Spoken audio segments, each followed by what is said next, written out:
Oi pessoal, aqui sempre trancamos as portas da nossa casa para nos proteger. Mas você sabia que quem realmente nos protege é Deus? Salmo 127:1 diz: Se o Senhor Deus não edificar a casa, não adianta nada trabalhar para construí-la. Se o Senhor não protege a cidade, não adianta nada os guardas ficarem vigiando. Claro que temos que trancar as portas da nossa casa, mas antes de tudo devemos crer que quem nos protege é Deus, Ele que nos livra do mal. Tchau, pessoal. Saudades.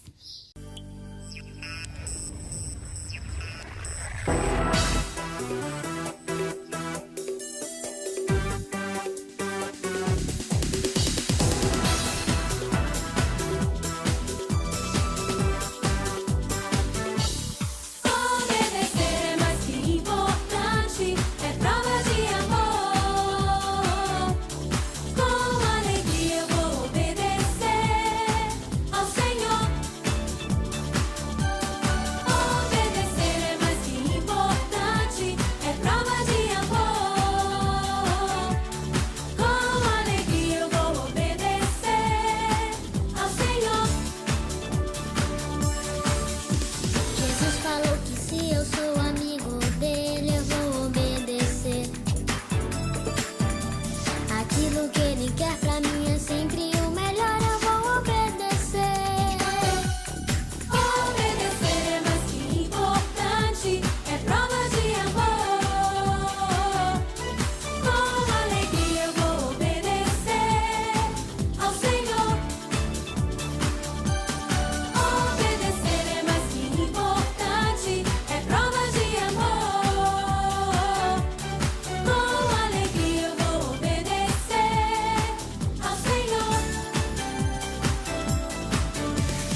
plano para cada bebê antes mesmo de nascer.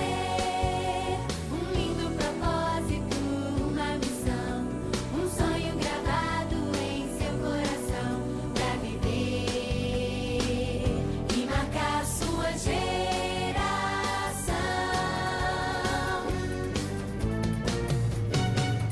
E você também precisa saber que antes mesmo de nascer, eu já tinha um plano pra você.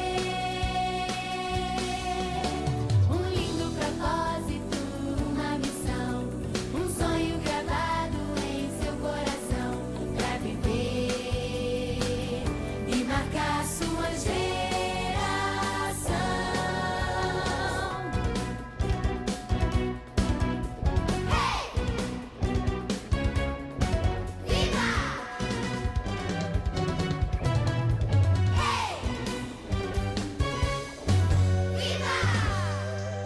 Quando nasce uma criança, o mundo inteiro sorri, porque brilha a esperança de algo bom que está por vir.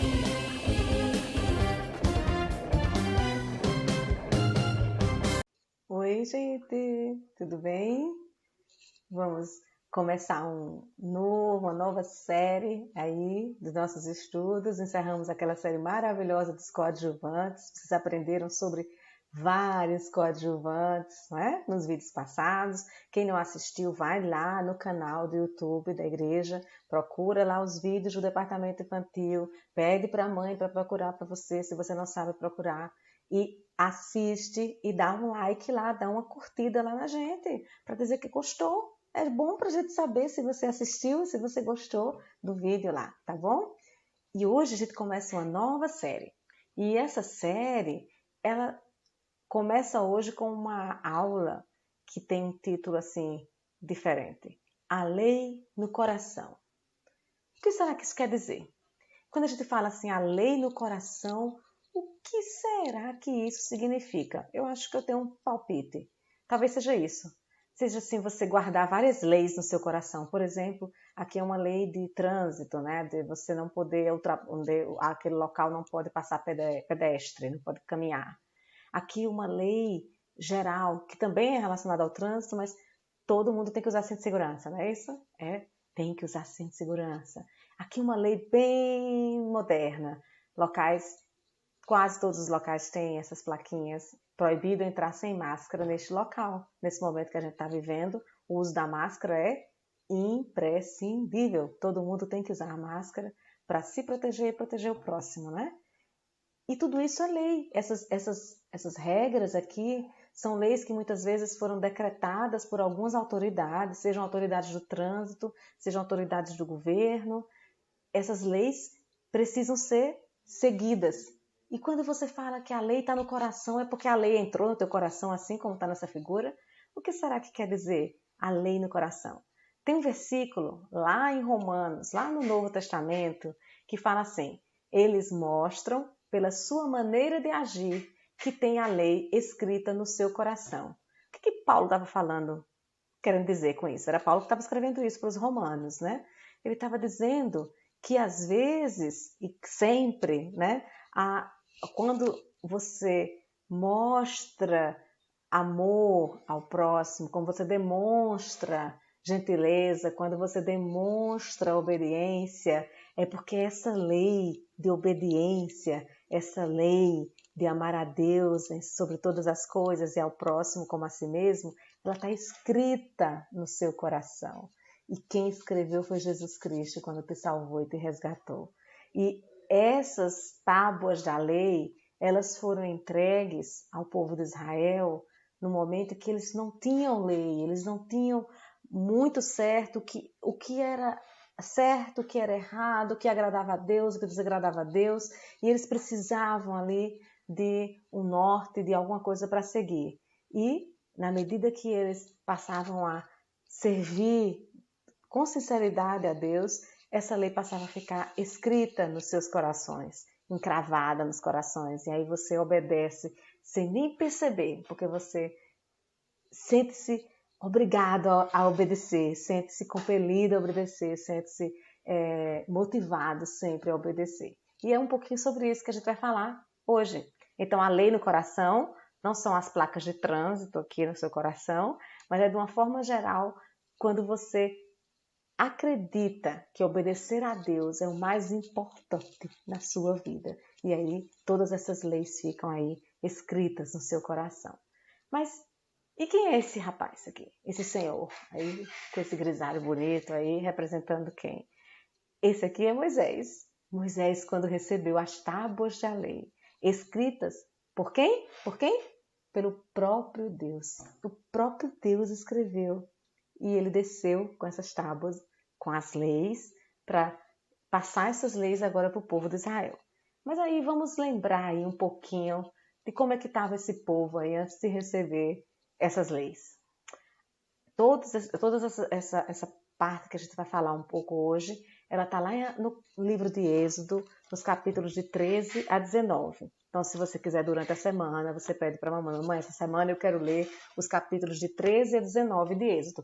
Vai ser excelente, porque domingo que vem a história vai começar do capítulo 20. E aí, se você já tiver lido esses capítulos, fica muito mais fácil de você entender. A gente vai dar um resumão agora, e aí você vai poder entender também. Eu vou achar um lugar para eu ficar aqui, sem atrapalhar. Eu vou me diminuir aqui um pouquinho, para ficar assim aqui, e vocês conseguirem ver essa fila. Vocês veem como tinha gente aqui. Todo esse povo saiu de onde? De onde? Do Egito. Lembra que eles foram para o Egito no tempo lá de José, porque tinha muita seca, muita fome no mundo, e lá no Egito tinha comida, porque José era um governante prudente, tinha guardado mantimentos, e aí o povo foi para lá. Naquela época, só a família de Jacó, do pai de José, e depois essa família se multiplicou, se multiplicou, se multiplicou, se multiplicou, e aí a gente tem toda essa população aí de israelitas que passaram a viver como escravos. Eles eram escravos no Egito. Eles não viviam bem, eles tinham que obedecer os egípcios. Eles tinham que comer, eles tinham que vestir, mas eles tinham que servir aos egípcios. E aí Deus levanta Moisés para resgatar esse povo e para levar esse povo para uma terra prometida, que é a mesma terra prometida que Deus prometeu lá atrás a Abraão. Então, olha, esse pessoal aqui já passou por um monte de perrengue, viu? Eles já passaram pelas pragas aí, foram livres das pragas enquanto o povo egípcio estava lá sendo provado para liberá-los. Eles passaram pelo Mar Vermelho, lembra? Que o povo egípcio atrás, os soldados egípcios atrás deles, e eles atravessando. Você já imaginou uma parede de água de um lado, parede de água do outro, e você passando no seco assim, depois Deus fecha aquele mar para que eles pudessem ser salvos. Eles já viram nuvem durante o dia, uma nuvem de fumaça guiando eles. Eles já viram o pão caindo do céu para alimentá-los. Já ouviram codornas, pequenas aves caindo do céu para alimentá-los também. Então, um povo que está vendo e experimentando o cuidado de Deus todos os dias. E estão aí reclamando. Igual a gente. A gente está bem, a gente reclama. A gente não está bem, a gente reclama também. A gente tem o que comer, a gente reclama. A gente não tem o que comer, a gente reclama também. A gente está com saúde, a gente reclama. A gente não tem saúde, a gente reclama também. Igualzinho o povo de Israel. Eles viviam assim, ó, brigando. Vou de novo me procurar um cantinho para ficar aqui, ó. Brigando, reclamando, começaram a discutir entre si por que eles estavam ali no meio do deserto, que era muito melhor estar lá com os egípcios, era muito melhor ser escravo do que ficar lá no meio do deserto, esperando cair maná do céu, cair pão do céu, esperando cair codorna, esperando nuvem de fumaça para andar de dia, fogo durante a noite. Quer dizer, eles não conseguiam perceber o plano grandioso que Deus tinha para esse povo. E aí começou aquela confusão, eles começaram a reclamar muito, e Moisés ficava mostrando para eles, falando para eles, que Deus tinha prometido para eles uma terra linda, que era a terra de Canaã, que teria muita abundância de água, que teria muita terra para plantar, para colher, para criar animais. Mas eles não queriam saber disso. Eles não queriam ficar com aquela esperança no futuro. E a gente vive assim. A gente sabe que o nosso fim não é aqui. A gente sabe que tem uma terra, um novo céu, uma nova terra nos esperando, onde a gente não vai sentir mais dor, onde a gente não vai sentir mais desespero, onde a gente não vai saber nem o que é Covid. E a gente tem que viver pensando nisso, nessa esperança eterna, para que a gente possa passar por essas provações aqui agora, sem sofrer desse jeito, sem se desesperar como eles estavam se desesperando. Mas o povo de Israel era igualzinho a gente. Não conseguia pensar lá na frente, lá em Canaã. Não. Só pensava ali no deserto. E aí eles chegaram perto de um monte chamado Monte Sinai. E Moisés orientou que eles fizessem um acampamento aos pés ali do Monte Sinai. Moisés disse assim: eu vou subir porque Deus falou comigo, que quer conversar comigo, para dar aí umas orientações para a gente. A gente está andando no deserto, a gente está indo na direção que Ele está mandando, mas eu preciso falar com Deus e Deus quer falar comigo e vocês vão ficar aqui acampados. Como era muita gente, né? Eles viviam nesse regime de tendas, né? Então eles montaram suas tendas aos pés do Monte Sinai aí, e Moisés foi falar com Deus. Isso está lá na Bíblia, no livro de Êxodo, no capítulo 19, nos versículos de 1 a 2. E eu queria ler com vocês isso, para que vocês, se tiverem com Bíblia em casa, também leiam, tá? Diz assim: os israelitas partiram de Refidim e no dia 1º do 3º mês, depois de terem saído do Egito, chegaram ao deserto do Sinai. Eles armaram o acampamento ao pé do Monte Sinai. 3 meses. Já se passaram 3 meses. E eles estavam bem cansados. E a gente está cansado desse Covid, não está? A gente está cansado desse ano em casa, sem poder ir para a igreja, sem poder fazer departamento infantil da igreja, né? A gente está cansado dessa história de não poder ir na casa um do outro. A gente está cansado dessa história de não poder fazer festa, de não poder se reunir. Porque às vezes o caminho é longo, né? A provação é longa e a gente precisa pedir paciência a Deus, montar a nossa tendinha aí, né? E aos pés do Sinai, e esperar Deus falar conosco, nos dar essa esperança, essa renovação de quando vai ser esse fim desse período aí turbulento. E o povo de Israel acampou. E Moisés subiu, foi lá falar com Deus. Moisés era o cara, viu? Falava com o próprio Deus assim, cara a cara. E lá no Monte Sinai, a Bíblia diz que Moisés subiu o monte para se encontrar com Deus. E do monte o Senhor Deus o chamou e lhe disse: diga aos descendentes de Jacó, os israelitas, o seguinte. E aí Deus começou a falar o que é que ele queria falar para o povo. Olha que privilégio! Moisés subiu e conversou com Deus. E Deus orientou Jacó várias coisas. Disse que ele tinha que descer e lembrar ao povo de Israel que eles viram com os próprios olhos como ele é poderoso. Eles viram as pragas, eles viram o mar se abrir, eles viram o maná cair do céu. Eles tinham que lembrar disso. E eles tinham que lembrar que Deus queria deles obediência. E eles precisavam obedecer esse Deus, precisavam de regras. O que tinha acontecido com o povo de Israel é que eles se misturaram com os egípcios e eles faziam coisas que os egípcios faziam. Faziam coisas erradas, feias, horrorosas, que os egípcios faziam. E eles não tinham, às vezes, nem noção de quão errado aquilo era. Faltava para eles assim uma regra. Sabe quando você tem o pai e a mãe que diz assim: quando você acorda, você tem que escovar os dentes. Depois, você tem que tomar café. Depois, você tem que ir para a escola. Então, seu pai e sua mãe diz para você o que você tem que fazer. E aí você vai se acostumando a fazer aquilo porque eles lhe orientaram. Quando a pessoa não tem quem oriente, não sabe, não tem regra, fica difícil ter uma vida de obediência sem saber como obedecer, o que obedecer. E o povo de Israel precisava dessas regras. E aí Deus pediu para Moisés descer e falar com eles lá. E lá nos versículos 5 e 6 do mesmo capítulo 19, Deus diz o seguinte: se me obedecerem e cumprirem a minha aliança, vocês serão o meu povo. O mundo inteiro é meu. Mas vocês serão o meu povo, escolhido por mim. Vocês são um povo separado somente para mim e me servirão como sacerdotes. E isso é o que você vai dizer aos israelitas. Deus queria que Moisés contasse para o povo de Israel que eles tinham sido escolhidos. Nem todos tinham essa consciência, que eles eram o povo escolhido lá desde a promessa de Abraão. E Moisés desceu e conversou com eles. Olha, Deus falou comigo, diretamente nos meus olhos, cara a cara. Deus me disse que nós, o povo de Israel, vocês todos são escolhidos de Deus.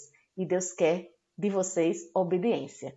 E Moisés conversou com uns e conversou com outros. E lá no versículo 7 ele disse assim, ele chamou os líderes do povo e contou tudo o que o Senhor lhe havia ordenado. Então todos responderam ao mesmo tempo, nós faremos tudo o que o Senhor ordenou. E aí Moisés voltou para o monte, depois que conversou com todo mundo, e levou a resposta deles para Deus. Disse, olha Deus, eles disseram que vão fazer conforme o Senhor pediu. Ó Senhor, eles querem te obedecer, o teu povo quer te obedecer.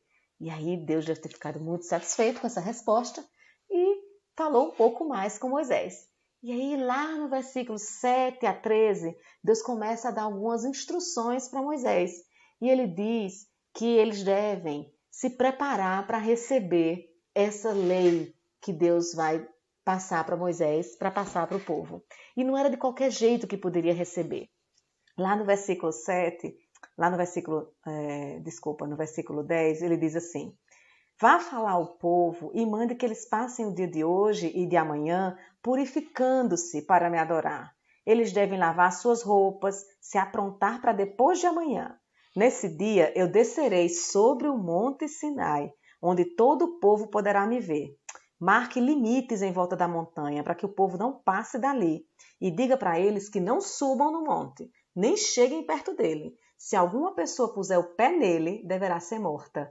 Ninguém deverá tocar nessa pessoa. Ela será morta a pedradas ou com flechas. Isso deve ser feito tanto com pessoas como com animais. Porém, quando a trombeta tocar, o povo poderá subir o monte. Então Deus deu algumas instruções. E aí Moisés desceu e deu a instrução ao povo. Olha só. Ele disse, olha, vamos amarrar os animais. Porque os animais, quando virem a nuvem lá e Deus falando, podem ficar agitados, podem querer subir o monte. Então vamos amarrar os animais, ninguém vai chegar perto do monte, nós vamos aguardar a manifestação toda poderosa de Deus para falar conosco. E assim eles fizeram, eles foram bem obedientes e fizeram isso. Eles também se purificaram. Por que é que Deus pediu para que eles lavassem suas roupas, para que eles se purificassem? Isso tem um sentido enorme para nós nos dias de hoje. A gente não pode chegar na presença de Deus de qualquer jeito. A gente não pode chegar com o coração sujo. A gente não pode chegar com a mente cheia de coisa errada. A gente precisa se purificar antes de entrar na presença do Senhor. Porque é um Deus santo. E um Deus santo exige de nós santidade. E aí Deus pede que todos façam esse ato, esse simbólico ato de purificação, de limpar suas roupas, de se lavarem, de tomarem um bom banho, para que quando Deus falasse com eles, eles estivessem todos purificados na presença de Deus. Olha que coisa linda! E todos tomaram banho. Eu imagino que quem está andando no deserto, quem está viajando a pé, como eles viajavam em caravanas, não vivia tomando banho todo dia, como a gente toma banho, até porque não tem água no deserto, né? Nem sempre tinham água. E nesse local eles tinham onde tomar banho e Deus tinha providenciado esse local adequado para isso e eles precisavam ficar todos limpinhos aí para esperar Deus falar com eles. E de repente, Deus se manifesta do jeito que ele falou, através de uma nuvem escura que envolve todo o Monte Sinai. E todos ficam bastante maravilhados. E lá no versículo 16 do mesmo capítulo 19, diz assim: na manhã do terceiro dia, houve trovoadas e relâmpagos. Uma nuvem escura apareceu no monte e ouviu-se um som muito forte de trombeta, e todo o povo que estava no acampamento tremeu de medo. Moisés os levou para fora do acampamento, a fim de se encontrarem com Deus, e eles ficaram parados ao pé do monte. Todo o monte Sinai soltava fumaça, pois o Senhor havia descido sobre ele no meio do fogo. A fumaça subia como se fosse a fumaça de uma fornalha, e todo o povo tremia muito. Eu também tremeria. Já pensou como foi uma coisa assim? Nuvens escuras, trovoadas, fumaça, aquilo deve ter assustado todo mundo. Olha só, todo mundo de boca aberta. Olha as crianças de boca aberta aqui. Do jeito que criança fica com medo de trovão. Vocês têm medo de trovão? Vocês têm medo de trovoada? Já imaginou aquele barulhão todo? As crianças já têm ficado, mamãe, papai, o que é isso? O que é isso? Todo mundo assustado. E todo mundo foi lá, ao pé do monte, contemplar a glória, o poder, a manifestação sobrenatural de Deus. E Deus queria que eles percebessem quão poderoso, quão sobrenatural, quão maravilhoso era o Deus a quem eles estavam seguindo e a quem eles deviam obediência. E Moisés fala com eles e mostra que Deus está ali, aquilo é a presença do Senhor, e que Deus vai falar com eles e vai mandar para eles agora instruções de como eles devem viver. Então imagina um povo que não tinha regra para nada, não sabia como deveria se portar no casamento, não sabia como deveria se portar na adoração, não sabia como lidar com negócios, se na hora que tivesse que decidir problemas de negócios entre duas famílias, eles não tinham regras definidas para nada. Se a gente morasse num país sem regras, sem leis, todo mundo podendo fazer tudo o que quer, já imaginou que confusão seria? A gente precisa de leis para organizar, né, a vida. E aí Moisés sobe. E quando Moisés sobe, diz lá no final do capítulo 19, que Moisés subiu e depois ele desceu até o lugar onde o povo estava para contar o que tinha acontecido. Só que eu não vou contar para vocês o que aconteceu, porque o que aconteceu vocês vão ficar sabendo de pouquinho em pouquinho a partir da próxima semana. Hoje quero que vocês reflitam sobre a grandiosidade e o cuidado, o detalhe que Deus quis mostrar ao povo, que eles tinham que se purificar, que eles tinham que atentar para aquela grandiosidade que era Deus na vida deles, e que eles tinham que respeitar aquela presença e aguardar dele as instruções para a vida deles. E o povo ficou lá embaixo, e Moisés subiu e passou um bom tempo lá em cima, vocês vão ficar sabendo disso. E depois ele desceu. Quando ele desceu, depois de ter falado com Deus, que aí vocês vão saber o que é que Deus falou com ele, nos mínimos detalhes, ele entrega para Moisés tudo o que ele falou, escrito e resumido em 2 tábuas. E por que em tábuas? Não tinha papel naquele tempo, não. Deus escreveu em pedras, nas tábuas da lei, e Moisés desce o monte com essas tábuas. E essas tábuas da lei, até hoje, elas nos ensinam diretrizes, regras, maneiras de a gente se portar diante de Deus e diante dos homens até os dias de hoje. Os 10 mandamentos não são coisa do passado. Não são algo que a gente só estuda como uma história que aconteceu. Os 10 mandamentos são regras e leis que valem para as nossas vidas. E vocês vão estudar os 10 mandamentos. Essa é a nossa nova série. A partir do próximo domingo, cada mandamento vai ser estudado de forma bem detalhada. E não é só criança que estuda os 10 mandamentos no departamento infantil, na escola bíblica dominical. Adultos também estudam. Você tem livros sobre os 10 mandamentos atuais. Os adolescentes estão estudando os 10 mandamentos, porque a gente precisa se apropriar dos 10 mandamentos sempre. A gente precisa lembrar deles. E eles precisam continuar sendo a lei no nosso coração. E a partir do próximo domingo, vocês vão estudar o que está escrito em Êxodo 20, que é o capítulo que tem toda a lei escrita, né? A partir do capítulo 20, todas as regras, todas as orientações que Deus tinha para dar a Moisés estão lá escritas a partir do capítulo 20. Eu espero que vocês fiquem aí ansiosos durante essa semana para saber o que é que Deus disse para Moisés em detalhes e que peçam a sua mãe e a seu pai para lerem o capítulo de Êxodo até 19, para vocês se prepararem para ouvir o que vem por aí no capítulo 20. Que Deus abençoe todos nós, que Deus nos ajude a obedecê-lo acima de tudo, acima de todos, que obedecer a Deus importe mais do que obedecer aos homens, sempre, sempre. Deus abençoe vocês, crianças. Um beijo no coração.